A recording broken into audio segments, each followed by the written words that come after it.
عورت کی معاشی ذمہ داریاں۔ مرد و زن جن کے بارے میں آج کل جنس مخالف اپوزٹ سیکس کی ٹرم استعمال کی جاتی ہے، اس کے تحت کیسے ممکن ہے کہ دونوں کا دائرہ عمل ایک جیسا ہو؟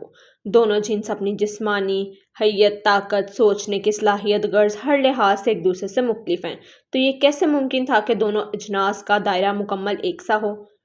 یہ تو عدل و انصاف کے منافی ہے کہ دو مختلف صلاحیتوں کے حامل لوگوں کو ایک ایسے کام پر لگا دیا جائے جن میں سے ایک جنس میں تو اس کا کام کی مشقت اٹھانے کی صلاحیت رکھی گئی اور دوسری میں بالکل نہیں، تو پھر ایک جیسے نتائج کیسے سامنے آ سکتے ہیں؟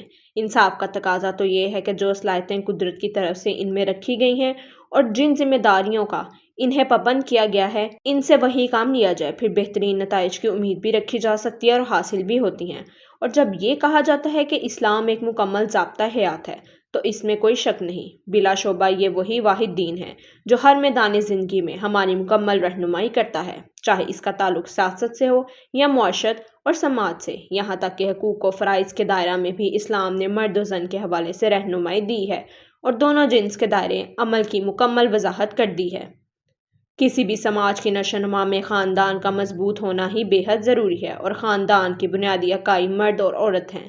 ان دونوں کے ذریعے سے ہی ایک مکمل معاشرے کی تشکیل ہوتی ہے، لہٰذا دونوں کی ذمہ داریوں کا دائرہ بھی متعین فرما دیے گئے ہیں۔ عورت کو پابند کیا گیا ہے کہ وہ اندرون خانہ یعنی گھر کے اندر اپنی صلاحیتوں کو صرف کرے۔ بچوں کی پرورش، ان کی بہترین تربیت اور اندرون خانہ ذمہ داریاں عورت پر ہیں، جن کے بارے میں ان سے پوچھ ہوگی، کیونکہ یہ عورت کی ذمہ داری میں شامل ہے اور پوچھ ہمیشہ ذمہ داریوں کے بارے میں ہی کی جاتی ہے۔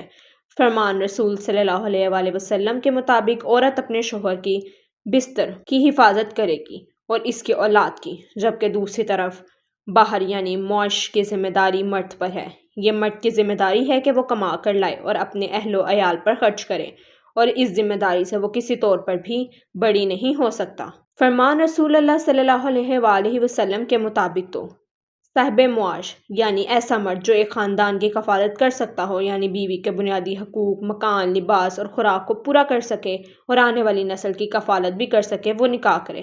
ایسا مرد جو نکاح کی ذمہ داریاں یعنی معاش کی ذمہ داریاں نہ اٹھا سکتا ہو، وہ نکاح نہیں کر سکتا۔ لیکن ہمارے معاشرے کا المیہ یہ ہے کہ ایسا شخص جو کوئی بھی کام نہیں کرتا، اس کو نکاح کرنے کی تجویز دی جاتی ہے۔ اس کا نتیجہ سوائے تباہی کے کچھ اور نہیں نکلتا، وہ اپنے ساتھ ساتھ ایک عورت اور اپنی نسل کی بربادی کا باعث بنتا ہے۔ ذرا غور کریں تو پتہ چلے گا اسلام ہی وہ واحد دین ہے جو عورت کو اعلیٰ مقام پر فائز کرتا ہے۔ صرف فنانس یعنی معاش کے معاملے میں ہی عورتوں کو مرد کے مقابلے میں کسی قدر بہتری دی گئی ہے۔ مرد کسی صورت بھی عورت کو مجبور نہیں کر سکتا کہ وہ معاش کی ذمہ داریاں سنبھالے، ہرگز نہیں۔ لیکن اگر عورت اپنی مرضی سے جاب یا کاروبار کرنا چاہتی ہے تو اسلام اس کو منع نہیں کرتا، اس صورت میں کہ اگر عورت میں اتنی قابلیت ہے کہ وہ گھر کی ذمہ داریوں کو بخوبی نبھانے کے ساتھ ساتھ باہر معاش کا بھی انتظام کر سکتی ہے۔ اس کی سب سے بڑی مثال حضرت خدیجہ رضی اللہ عنہا ہے، جو کہ تجارت کیا کرتی تھیں۔ دور رسالت میں خواتین باقاعدہ علاج معالجے کے کام بھی سر انجام دیتی تھیں۔ حضرت عمر فاروق رضی اللہ عنہ کے دور میں حضرت شفا وہ خاتون جنہیں ان کے کاروباری ذہانت کی بدولت اسلام کی پہلی مارکیٹ منتظم مقرر کیا گیا، یعنی بازار کی نگران۔